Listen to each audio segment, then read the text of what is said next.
भिवंडी निजामपूर महापालिकेच्या पाणीपुरवठा विभागातील कंत्राटी कामगारांच्या प्रलंबित मागण्यांसाठी श्रमजीवी संघटनेने आयुक्तांच्या दालनाबाहेर ठिय्या आंदोलन केलं।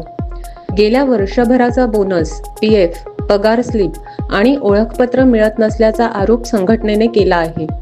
यापूर्वी झालेल्या बैठकीत मागण्या पूर्ण करण्याचं आश्वासन देण्यात आलं होतं, मात्र ठोस कार्यवाही न झाल्याने आज पुन्हा आंदोलन करण्यात आलं। मागण्या तातडीने पूर्ण न झाल्यास आंदोलन सुरूच ठेवण्याचा इशारा संघटनेने दिला आहे।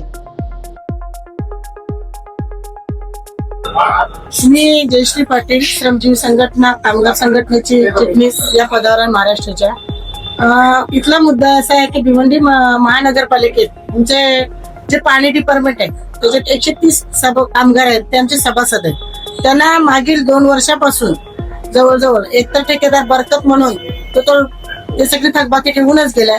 त्यांना बोनस, पीएफ तसंच पगाराची पेमेंट स्लिप नाहीये आणि जो बोनसाचा विषय आहे तो मागील 1.5 वर्षापासून नाही।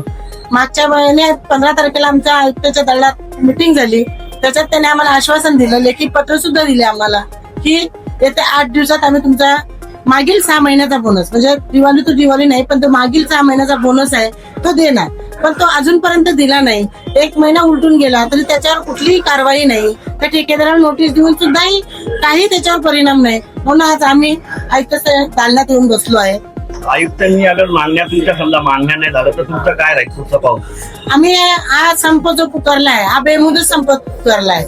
जर आयुक्तांनी आमची मागणी मान्य केली नाही तर हा संप असाच पुढे चालत राहील आणि पुढे जे काही होईल त्याला जबाबदार प्रशासन राहील।